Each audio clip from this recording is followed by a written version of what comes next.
Kris and Mads, sisters who love a good story. The only thing better than experiencing a good story is talking about it. We're here for the unfiltered, unhinged conversations with fellow story lovers and storytellers. And the occasional rant or rave about the shit that rips our hearts out and puts us back together again. The stuff that makes us laugh till we pee our pants. And the ones that teach us what it is to be human. Welcome to the sisterhood. Hello, everyone. Welcome. Today we have Shauna Lawless, the author of the Gael Song Trilogy, which Kristen and I have just discovered and are now obsessed with. And Shauna was nominated for the British Fantasy Award. She has recently published the third book in the Gael Song Trilogy, so it is now complete. The Land of the Living and the Dead just came out on September 12th, and it is gorgeous. We cannot wait to get to it. We're like flying through as fast as we can. And today we get to talk to Shauna all about her trilogy, her writing process. So we are so excited to talk to her. Thank you so much for joining us, Shauna. Thank you so much for having me on. It was lovely to meet you in Dublin when you were over. This is just wonderful to get to chat to you again. Oh, yes. We did just meet Shauna in Ireland when we went with our bookish trip, and we got to moderate her panel for her release with Ryan Cahill, actually, at Chapter. So that was super fun. And we were immediately like, can we please interview you on the podcast? We tried to proposition it like an ask, but we were like, we will be interviewing you because Maddie and I had a 24-hour delay on our flights over.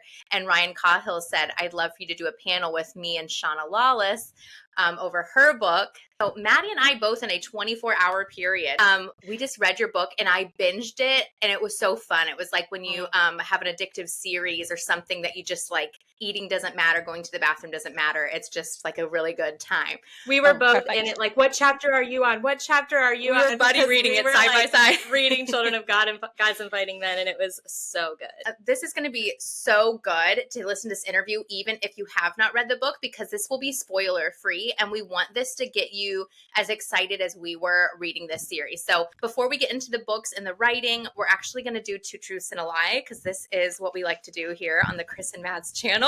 So Shauna, are you prepared with Two Truths and a Lie? And we will guess. Okay. So I can fly a plane. I used to live in Canada. What? And I've been a magician's assistant in Las Vegas. What? Oh my God. These are really good. How is two of those true? She contains multitudes. I really want the fact that you can fly a plane to be true. I want that to be true. I really want that to be true. That's crazy. That's badass. But I think the lie is that she lived in Canada. Do you think she did? Let's go with that. Let's say that your lie is that you have not lived in Canada. Right. Well, you're wrong. Sorry. Dang it.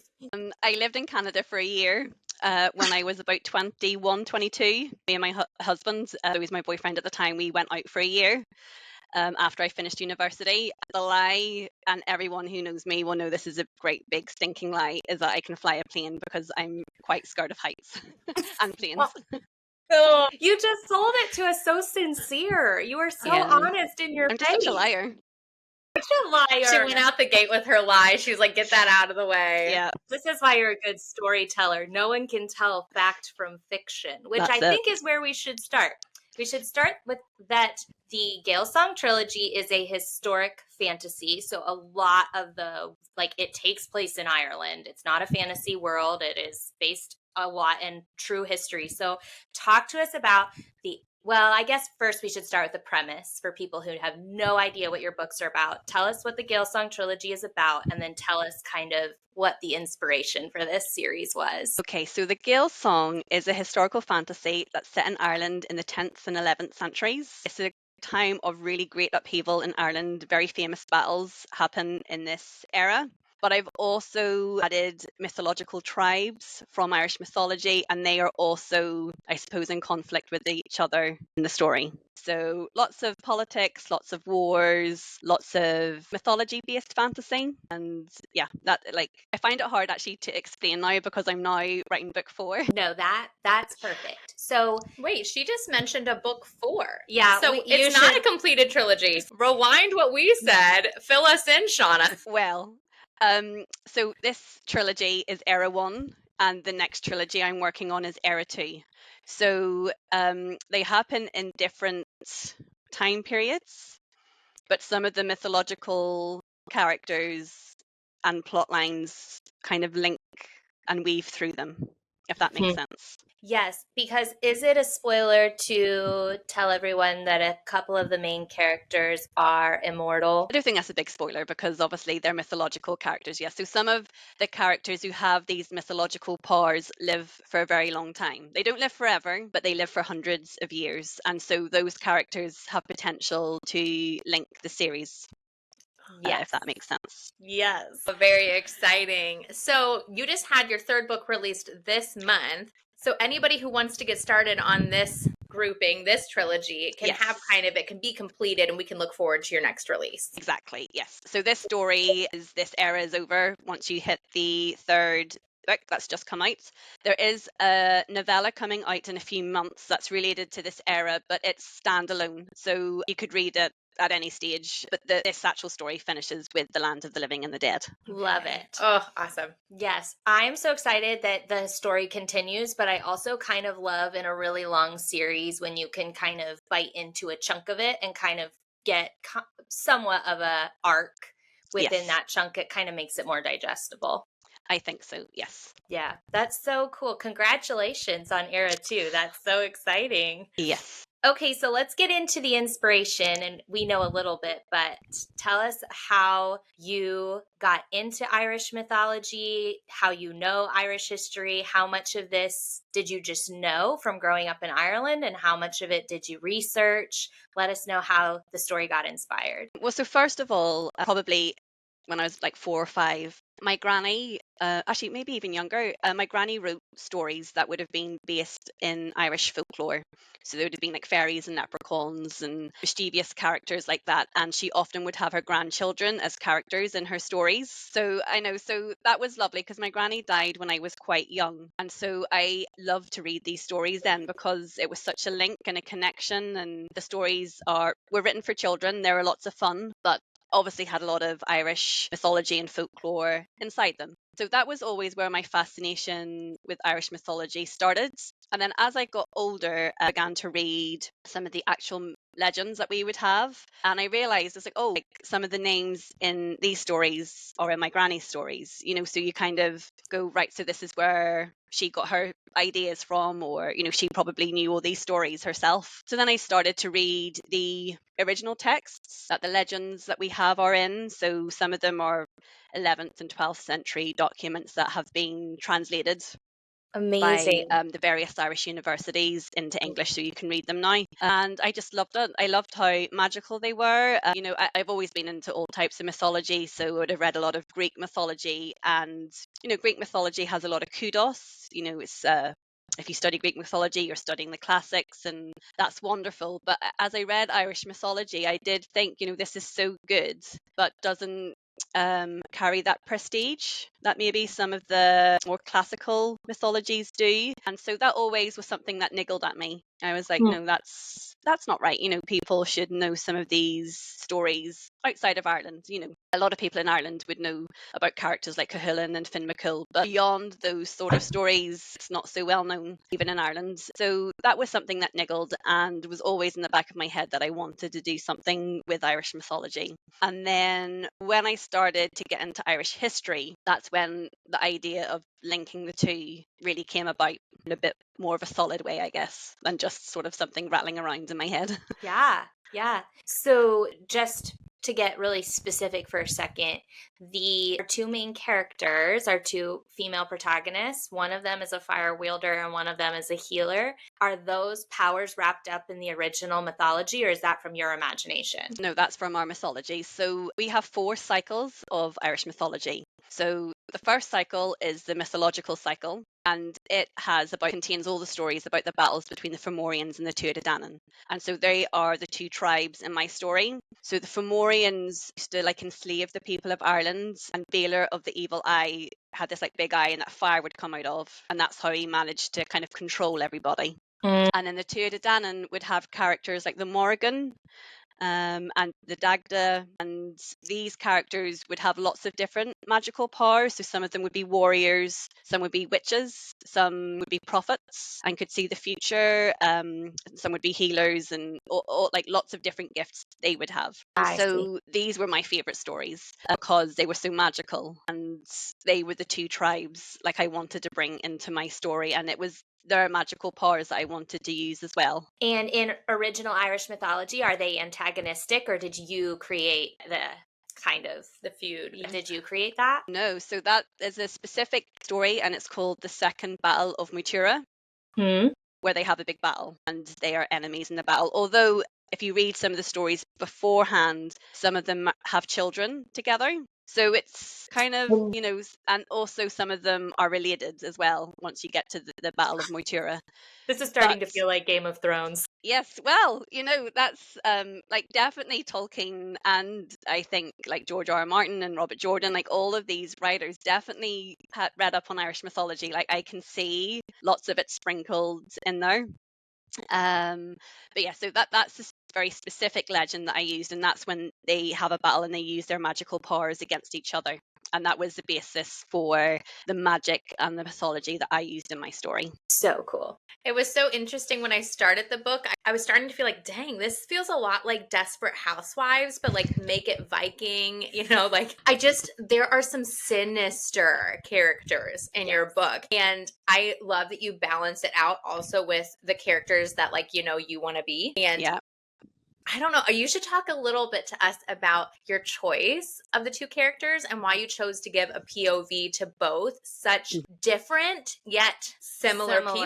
Yeah. I love that you did that. I love that Gormla and Bola are they've experienced the same thing, but they're going about what's happened to them and what they need to do very differently. One of them is Cersei Lannister, or feels very much like her, and one of them is not. So yeah, tell us all about that. Well, so first of all, Gormla, who is a Fomorian, who's the sort of evil one, she is a real character. She existed in real life, and she's, for a woman, talked about quite a lot in the histories of the time. And she is characterized as being very scheming, very cunning, devious, using her beauty to get her own way, kind of pushing her various male family members to war. Kind of, you've got a lot of juicy gossip in the documents that I read, and that was very exciting. And originally, I sort of had an idea of making her more sympathetic.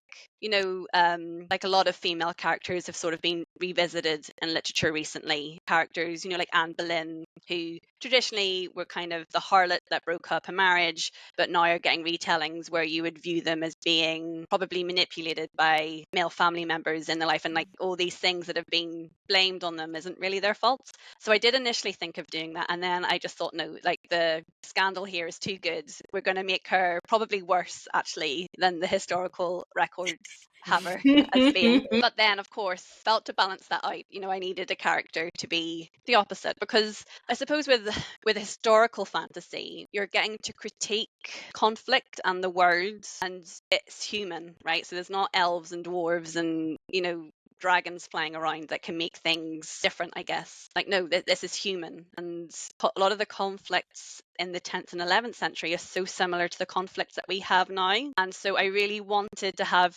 two women with, so as you say, similar events happening to them, similar difficulties, but reacting to them completely differently in a way that I think people today do as well. Yeah, you definitely capture it. I would say even though Gormla is not sympathetic, she is a very well-developed character in that you really understand, sure, some of how she is just temperament, but I think some of how she is in a reaction to where she is in history. And so it's really cool that for a fairly historically accurate piece of fantasy, the women in the 10th and 11th century were still caught up basically in a misogynistic society. And so to have two female protagonists who are going to have agency and power and make moves in this world, you have to kind of write them within the constraints of society for the world to feel real. So Gormla, Gormla is a very powerful character, but she's definitely also I don't want to call her like a victim,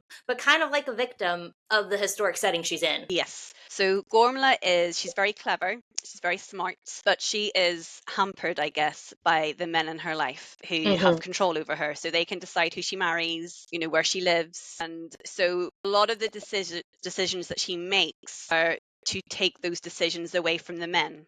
If that makes sense. And that's why you feel for her, because it's not nice to have your life be decided for you, but she's ruthless in how she goes about these things. And that was another interesting thing, because another conversation I've had with people is if Gormla was a man and she was ambitious and wanted to be king and did terrible things, you probably wouldn't judge her just in quite the same way, especially in book one. Like, maybe she does quite bad things as the series progresses, and maybe that argument loses its weight a little bit. But she's trying to survive, and she's trying to help her son, and I think that's something that we can all identify with. We all, maybe, would we do bad things to help our children?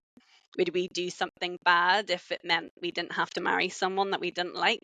Yeah, so I enjoy writing Gormla a lot. She's really, really fun character. And yeah, so she's hard. Like, she's morally grey and does terrible things, but sometimes you can understand why. Yeah, it's interesting with Gormla. It's like I can put myself in her shoes and do the same desperate things she does, and yet because we're in her head, sometimes we're privy to the fact that, like, oh no, she actually is just like completely self-centered in this. Yeah. Like, actually, like, from the outside you could look at her actions and be like, this is just the acts of like a desperate and loving mother. But because we're in her head, she's like, well, no, she just is playing to that to her advantage. Yeah. Yeah. You want to root for her, and I think it's really good, I feel like, to read books and say, I'm not sure if they're a good guy or a bad guy, or a good girl or a bad girl. Like, I'm not sure, and you're still rooting, like, come on, let's make some better choices, or I hope things just get better enough that you'll have the opportunity to make choices that aren't sinister.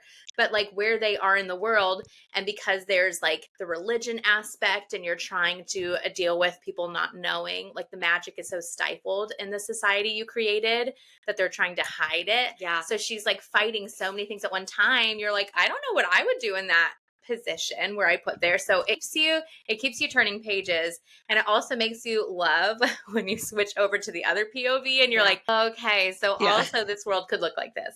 Yeah, and I was going to ask you about that too, Shauna, based on what Kris was saying. Like, is there some intentional symbolism with the magic system that magic has to be repressed? Is that kind of playing on the feminine a little bit, that in general there's this like repression of identity or of who you are? Can you talk a little bit about that? Yeah, I guess, especially in the first book, because you're right, both women are not allowed to be seen to use their powers, their gifts, and they hide them. And I feel that sometimes is how it is to be a woman, that, you have to be gracious and you have to be thankful, and you can't, it's difficult sometimes to just shine, I guess, and to be very confident in that, and yeah, so that was a bit of a theme going through it, that Fola, we've talked a lot about Gormla, but Fola is so beautiful and she's so kind, and she's just got this inner goodness, and the person that she had a relationship with has completely tried to almost destroy her confidence. Yeah, so that magic that she has is sort of like representative of her, and as the book and the series continues, you find that she begins to grow, and that becomes not so much of an issue for her. But yeah, so there is this like, I don't want to say it's a feminist series, because actually some of the men in the series really struggle with the misogyny of the systems that they live in as well. So I think it's possibly more of a critique on having to live within very strict societies where there's lots of expectations on you to fit a certain role. And so Gormla and Fola, they have to fit these roles of mothers, but the men, they have to fit these roles as leaders and as warriors, and that's equally as hard, and where a lot of the conflict for the male characters comes from as well. Yeah, that makes a lot of sense. And even it's interesting because you're grappling with that, like, we have to hide away, and yet we have a superiority complex, because there's also this element of like, we don't intermingle with the humans, or like in Gormla's situation, it's like you shouldn't be that concerned with your son's success because he's human. Like, lifespan's going to be a blink. Yes.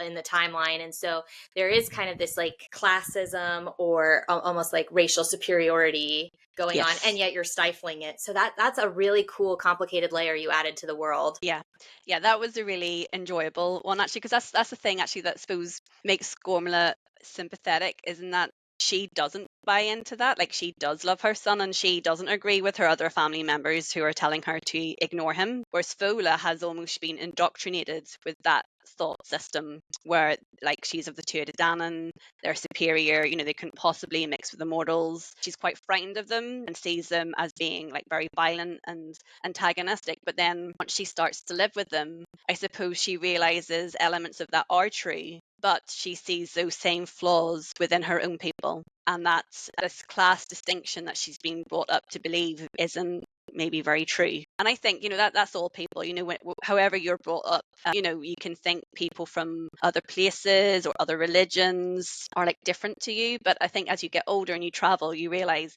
that that's not true.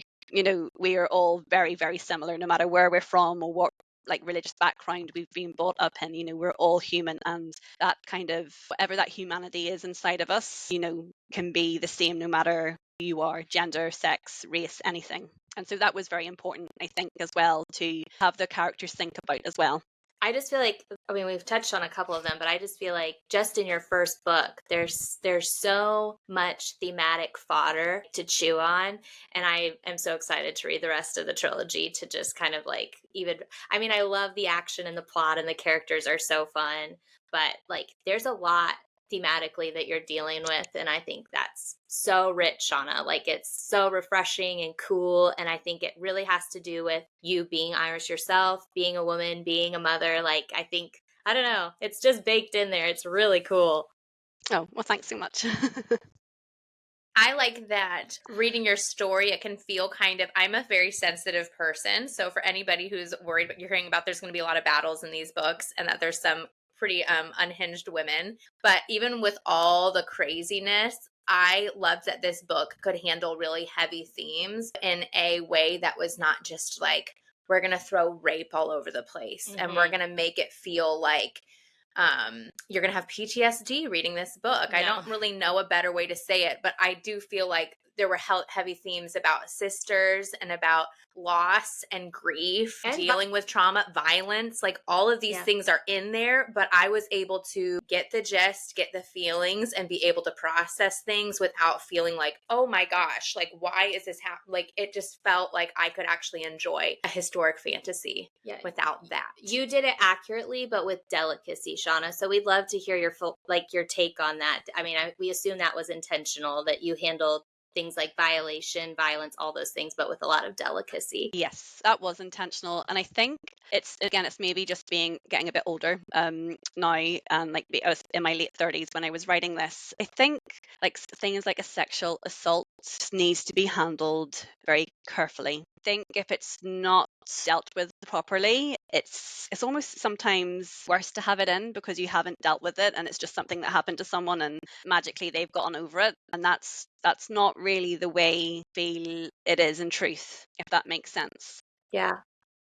And so I knew there needed to be a scene with an assault had taken place, but I did not want it to be what we normally read. And it's not a huge spoiler, but in this incident, a man cuts off a woman's hair. And to me, that's incredibly violent, actually, to have someone change your image, without your permission. Like, it doesn't hurt to have your hair cut, but it's symbolic and it's something you can be very attached to, and like, how dare somebody else do that to you? And so that kind of issue of consent, I felt, could be illustrated in that way, as opposed to doing like rape, as you say, and things that we kind of read in fiction a lot and can be very upsetting, because statistically so many women have had these things happen to them, and it's maybe not fun to come across that unexpectedly when you're reading. And then another thing I thought was interesting was that actually in the Irish laws at the time, so they're called the Brehon laws, the cutting of a woman's hair was severely fined. It was like a very bad thing to do, and it was actually in their laws at the time because, well, Ireland at the time was, their legal system's quite transactional based and based on fines. And so the cutting of a woman's hair would have been seen as you're harming her beauty and you're harming her chance to maybe get remarried and things like that. And so I found that interesting as well. And I thought that could be a cool way to talk about somebody doing something to you without permission, but without it having to be graphic, I guess. But you're still talking about the same issue, which is that somebody has tried to diminish you and tried to do something to you without your permission. Yeah, it was handled beautifully. Well done. We loved it. I was just like, bravo.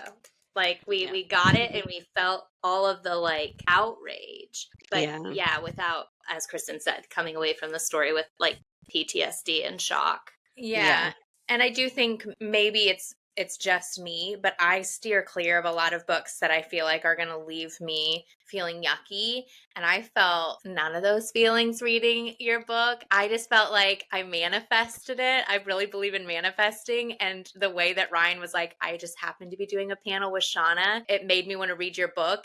And then I was like, oh my gosh, this is so exciting. This is an amazing female author. Like, we're getting ready to go to Ireland. And I feel like my experience in Ireland was heightened because I read this on the cusp of going. And it made me so excited to like learn more about mythology. If anybody listening to this is like a history buff and just like likes to know, you know, about other places in the world, I just found it so refreshing. I can't sit down and read like a basic historic text. I just don't have the brain for it. But this was like the perfect mixture of all the fantasy I love baked in with the history. I had a good time. Yeah, and it really like kind of stuck with us because it was being reinforced by these actual physical places we were visiting. Yes. So that's so cool that you were able to incorporate all that in. And Kristen was saying all of her experience like with Viking mythology up until this point is like stuff like from the Last Kingdom. Yeah. And so it's interesting to see like Viking history with the Irish is so different. So different. Yeah. Can you tell us a little bit more about just how you incorporated the Vikings into your story and like how you honored Irish history in your telling of it? Okay, so I think, as you say, lots of people know about Viking history in England, and it's sort of from the Last Kingdom, right? So the Vikings are coming and there's a lot of conflict and you've got two very different cultures. My story is slightly after that, like maybe set maybe about 200 years later, maybe 150 years later. And so what you have here is that the Irish have not converted to Christianity in the same way as the English. They're not as devout.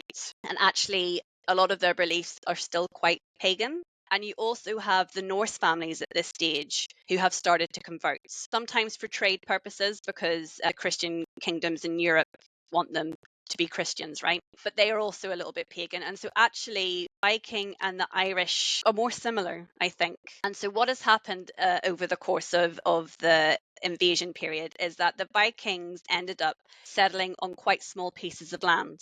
So they weren't constantly battling inland. You didn't have like all these huge battles that you would have had in the Last Kingdom. Instead, what you had was small settlements were permitted, and the Irish kings quite liked to have the Vikings there and marry their daughters off to various people to have the Vikings fight for them against their king that lived beside them that they don't like. And so the Vikings stay, they build up these cities. So there is Dublin, Wexford, Waterford, Limerick, and they become quite wealthy. So these ports are bringing in spices, and there's obviously a huge slave trade going on at this period in time. There's lots of gold and silver. You know, Dublin especially is very, very wealthy. And so it turns out then that the Irish families quite like being friends with these very rich and wealthy Vikings, and they are not trying to get rid of them anymore. And as well, the Vikings are not plundering inland anymore because it's not actually worth their while. At this stage, the trade networks that they have is much more lucrative.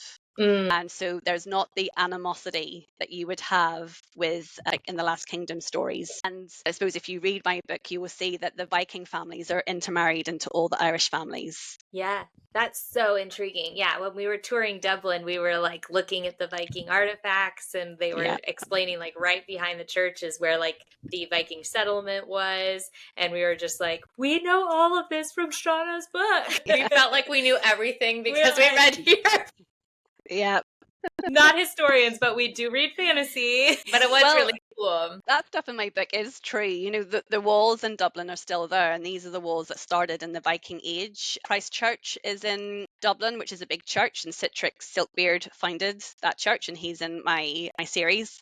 Yeah, so the history that you know from my story should be true. It's probably pretty accurate. I mean, I'm not saying we could run tours in Dublin, but we felt like we knew what was going on. We were like, we know this. I love it. Such an immersive experience. So we love to ask authors, you know, why did you start writing? When did you start writing in your life? And what are the stories that kind of shaped the reader and now the writer you have become? Well, I always wrote, like from I was very young. I've got stories I maybe wrote when I was like 6 or 7, and they're mostly about animals that could speak. I was very into a series of books called The Animals of Farthing Woods, but I don't know if you have that in America. I've never heard of it. Well, there was like a cartoon TV series of it in like the UK and Ireland. It would have been on TV. And so over here, lots of people would know that series. But yeah, so I was very into animals, and probably it's quite fantastical, I suppose, to have animal characters that are speaking to each other. But I always liked to write. It was sort of my hobby, as was reading. I wrote my first novel when I was about 18, 19, and it was fantastical middle grade story, I guess. But then after that, I didn't really write for a while. Kind of once you get into your mid 20s, you're at university, kind of got married, did a bit of traveling, lived in Canada for a year, and got a job and had children. And it wasn't until I turned 30 that I started to write again. So a bit, later. And I think that's maybe the same for a lot of people. You know, you have really like passions when you're at school because you have lots of time to do them. And then once you have to go to work and build a career and build a family, time begins to become very hard to find. So once I reached 30, I was sort of desperate to write. I'd really, really missed it. And I just decided, I have got to make time to do this for myself. Over the years, I'd always read, and I'd read fantasy, historical fiction, literary fiction, really anything. And I think if you want to write, reading is good. It's a really good place to start, kind of to naturally teach you how a story should be constructed, kind of how dialogue should be. And, I know there's lots of books that can teach you how to write, but I really feel that reading is the best teacher. If it's fun, all the better, because then you don't even feel like you're being taught anything. And so I really took writing seriously once I hit my 30s. And then I was 37 when I got my agent and my book deal. So it took a while. So how long was Children of Gods and Fighting Men complete? I mean, I assume you did a traditional querying process to get your agent and your publishing? Yes. So I did 3 query submission periods. Advice changes all the time, but when I was submitting, I was always told you should submit to 10 to 12 agents at a time, leave it for 3 months. And then if you don't get any responses, then you maybe should look at your query again. Look at those first 3 chapters. Are they as polished as they could be? Is your query as good as it could be? And it gives you a chance to give it a bit of a refresh and then send out to another 10 or 12 agents. So it was on my 3rd submission kind of attempt that I then got like a few agents then wanted to represent me. And also Head of Zeus, my publisher, had a open submission period, and I had sent it to them as well, and then they wanted to publish me even without an agent actually at that point.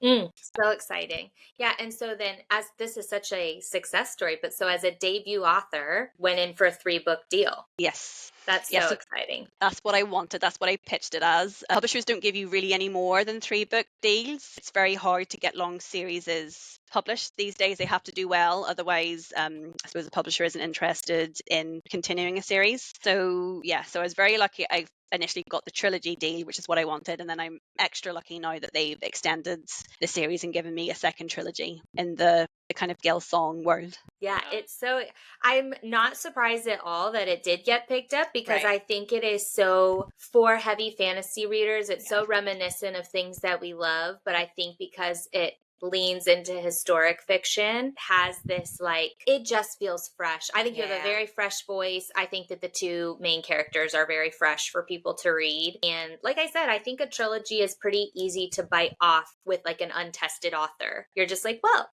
we'll try the 3 books. We'll see. And then I think now that you have people hooked, everyone's going to be like chomping at the bit for your ongoing trilogy. Yeah, hopefully that's the hope. But yeah, like, I mean, it's hard. I mean, it's Ryan is one of my very good friends, and we talk about this all the time. It's very hard to write a long series, and it's very hard to get the word out about long series, and you really have to kind of break through quite quickly, otherwise I think the interest is lost and people move on to a new series. So I've been very fortunate that people have really stuck with the series, and it's been fantastic, actually. Like, it's been such an enjoyable couple of years. Yeah, well, and you and Ryan, but I mean, speaking of Ryan Cahill, you both are fast and prolific. Like, you guys write a lot very quickly. Like, we're still catching up to your series as you're putting out the next book, which is the best situation to be in as a reader, where we're not just like waiting around for years for the next installment. Like, you both are on it, like,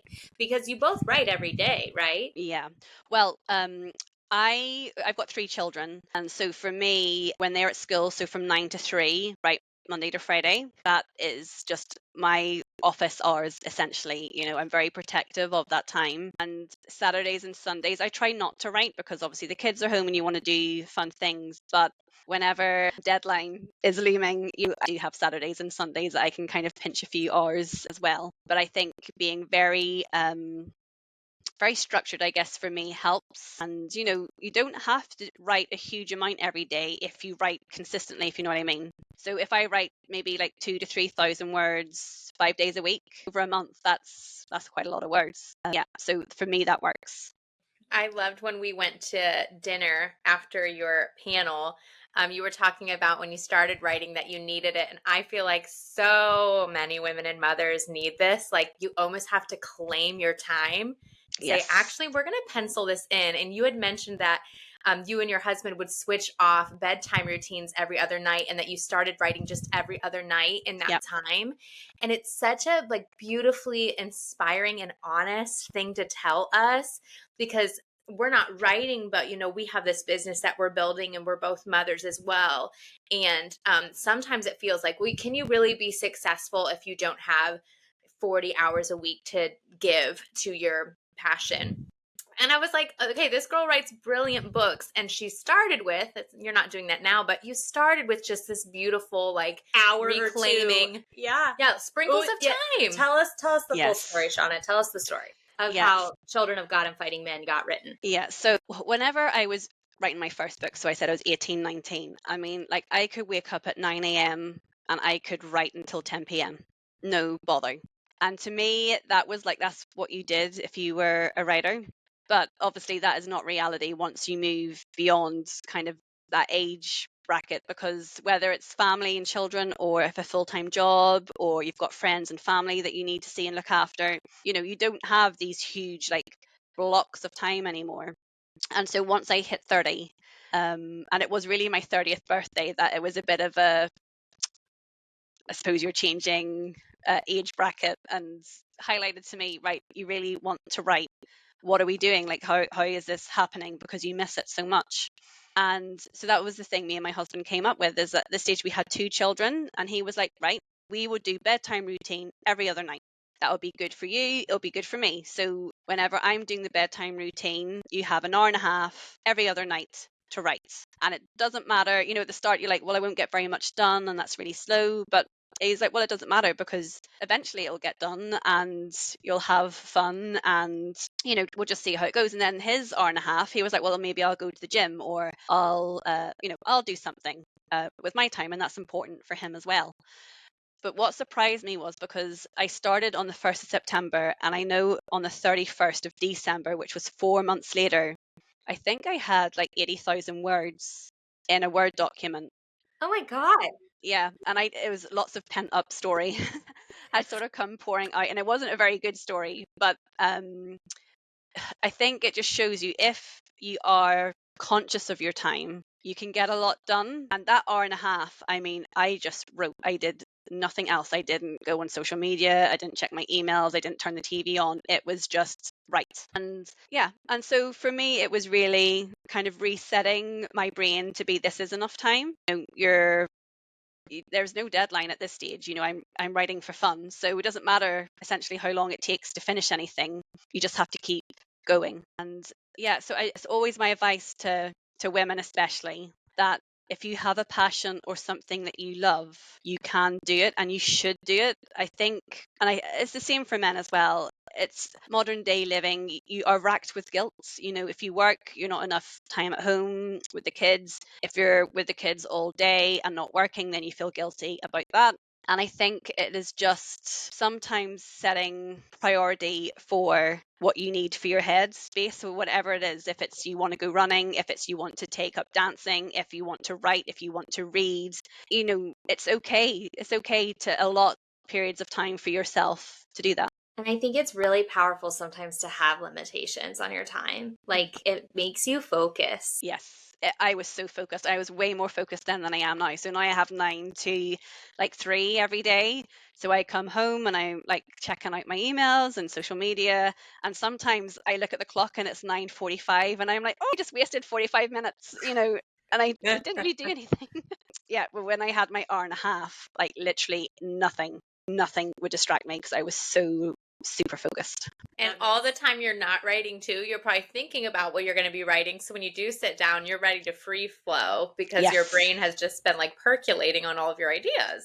Exactly. Yes. And that's another very important thing about writing, is that sometimes your best writing is done when you're away from the computer and when you're working out the story in your head. So at this stage, I commuted a lot, maybe 2 to 3 hours every day. And my commute time in my head, I was completely going through the story. And so when I got to the hour and a half in 2 days' time, I already knew exactly the story that I needed to tell. Amazing. So cool. What was your job in your other life? So I'm a chartered accountant, which is really boring. An accountant. Yes, I know. Very sensible, very sensible. But actually, my job was quite fun. I worked for a company that invested money in lots of different companies. And so I do think, as you say, sometimes things are meant to be, because whenever I was writing the Gael Song, I mean, the economy is an important part of what happened in Ireland at that time. So I think understanding economics and how that works helped me write the story, because money and who has the wealth and who wants to be linked to the families that have the wealth, that's why wars mostly happen in history, right? Very few wars are started because of relationships and divorces and things like that. It's usually money. Yeah, your understanding of economics, geography, just political machinations in general, I think makes the Gael Song feel so real. The first book just felt so real. And I think it must be, your background in so many things that you're pulling from. That's so cool. Well, Shauna, I'm so curious to ask authors this question, but as obviously it feels like you wrote this as a passion project. And now that it's in readers' hands, what is it that you hope, what readers are you hoping to reach, and what is it that you hope that they take away other than just being entertained by a great story? Do you know, I really do think this. I think anyone could enjoy it, because I think, as you say, there's lots of themes. It's the structures of societies that you live in. It's religion, religious influence, economics, wealth, movements of people and conflicts between kind of different peoples. They're all modern day issues that we have and things that we talk about. And I don't think we have changed actually all that much at all. And so I think if you like books like The Last Kingdom, you would enjoy it. But also if you like Game of Thrones, you would like it as well. There's a little bit of everything. There's a bit of romance as well. And so I think what do I want people to come away and think? I think to be mindful of what I'm saying about conflict in the story and why it happens and why we must be careful around it. And I've almost had to stop watching the news because it's just so terrible at the minute. And I do just think, war between people is just always so terrible, and I grew up in Northern Ireland at a time of conflict as well, and a lot of that went into the book, and I think I'm seeing a lot of my youth kind of being relived on the news at the minute and thinking it's not good. It's not a good thing. I feel like that definitely comes through, even in the first book. Yeah.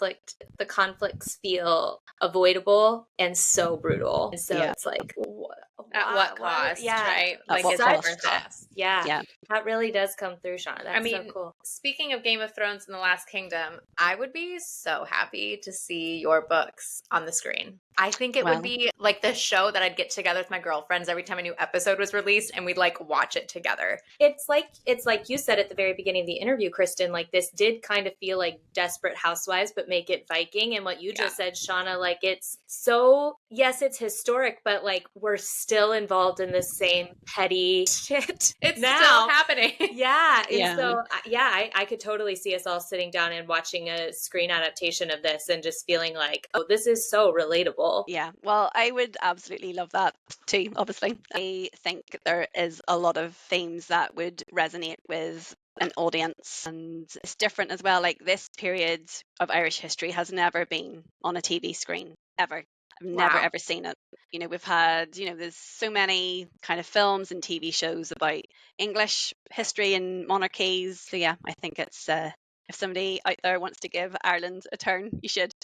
Yeah. Yes. Also, Ireland is like, I mean, I know people think Ireland is great, but I'm like, oh, Ireland is an incredible place to go. It's an incredible place to learn about the history. Yeah. There is so much I feel like that was just skipped in my childhood. Like we watched so much BBC with mom and dad growing up, and we read so many Jane Austens, and like I'm just like, wait a second, why was this missing? Like it's like a gap in my understanding of the world. Golden opportunity. Yeah, waiting. We want to know about it. It's so rich, it's so juicy, and it's so like original, because it's not original, but nobody else is doing it, so you're original. It's also gorgeous. Like we were in Connemara gosh. National Park, and we were like, did we just this fall Lord of the into Rings? the Lord of the Rings set? Like this is crazy. Yeah, it is beautiful over here. The downside is it rains a lot. So to have all that beautiful greenery, you need lots of rain. But like I said, to see Ireland on like a sunny day, you can pay me to go anywhere else. It's so lovely here and beautiful, and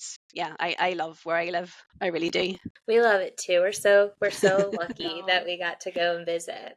And we had the best. We didn't see the Ireland weather.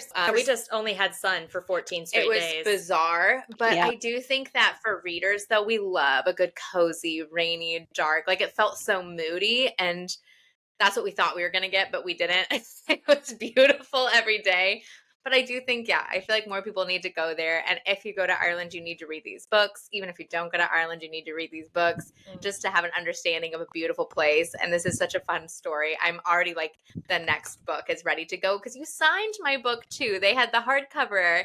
And so it's very special to me that we got to meet you. It felt fated. It felt like it was meant to be. And you're our first female author being interviewed on the Kris and Mads podcast. So we will never forget that you were first. It's so nice that you took time to talk about your story and be, willing to tell us two truths and a lie and all the funky stuff we make you do. So is it time to gush? Yeah, I think it's time to gush. At the end of every episode, we make people feel really awkward by telling them everything we love about them in their book. So I hope you're ready, Shauna. We just kind of spring it on you at the end. Yeah, okay, that's fine. Come on. This is just so reminiscent of Ryan. Ryan was like, I'm just going to turn my screen off now. I know. Like in Ireland, we don't say nice things to like people. And you certainly do not say nice things about yourself. That is just not the done thing. Oh, well. Yeah. Welcome to America. Yeah. So, right, that's okay. I'm in America for this podcast, so I'll listen to you and try not to go ahead. red. You start, Kristen. Well, Shauna, I've already said a lot of this, but reading your book in a 24-hour period was absolute bliss when it should have been hell, because I was in airports the whole time. Your story just reignited my love for fantasy. It helped me clarify what it is I love to read. But outside of that, I think just who you are and getting to spend time with you is a core memory I will never forget, sitting next to you at the restaurant and hearing about why you write and how you write and about your family. I just feel so incredibly connected to you. And I felt that reading your book. So I think your books do a great job of just, it's almost like reading your books to get a feel for who you are as a person. You are brilliant, you are smart, you are ambitious, but you are also soft and you're thoughtful and you are caring. And I feel incredibly lucky and honored that I got to have the time I had with you. If anybody asks if I know people in Ireland, I'll say, oh, my bestie Shauna. Like, I feel like I really created a bond with you. And even if you don't feel that way, all the things that you said to me in our conversation really stood out to me. And I feel very, very much like I made it in the world, that I'm getting to hang out with authors like you. So I appreciate your writing, and I appreciate you just being an amazing, incredible woman in the world right This is now. so lovely. Anytime I have a bad day, I'm going to put this on. And it's just like Turn it instantly on gonna- as a reminder. Yeah. Okay, my turn. I would echo everything that Kristen said. And for myself, I just really appreciate thought-provoking work as much as I love to read for entertainment. I love a story that makes me think. I love when the emotional intelligence of the author really comes through in a subtle way. And I think The Children of Gods and Fighting Men is rich in its themes, rich in its examination of human beings, not just women, but human beings in general at a time in history that I think is super fascinating, but also like really dramatic, really intense, and the subtle. It would be easy, I think, to go to dramatic tactics of storytelling, but I think you're telling a story with a lot of subtlety in the midst of a really dramatic setting. And so I think meeting you just confirmed everything that I felt in reading your book, that you do have a very nuanced view of the world. You're widely read and widely learned, and I think that just makes your story a really rich tapestry of all the things that make you you. I think everything from the folklore that your grandmother taught you to working in finance, in accounting, I think all of that helps to create a very rich piece of work. And so I love your characters. I love the examination that you're doing of people. I do think it's really relatable. And I think you're such a lovely person. You're such a generous person with your time and attention. And I think that also really shines through in your work. So we agree that the Gael Song is for everyone. Yep. We want everyone to read it. Yes. And we feel spoiled and lucky that we're getting more books. And I just can't, I feel like I'm privy to some secrets I can't share about other work you might be doing in the future. But the point is, I'll read everything you write.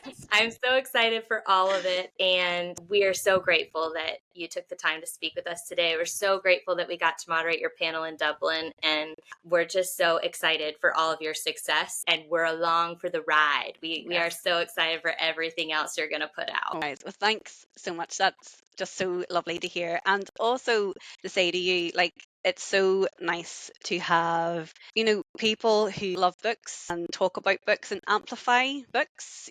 That's amazing as well. And I think authors really need that right now. The big books, the celebrity authors, they get lots of advertising and lots of money and lots of kind of mainstream media space. And so you really do need people like yourself to take time and care and attention to read new stories and to kind of look a little bit off the beaten track to find new voices. And I know, Kristen, you were saying you love to amplify.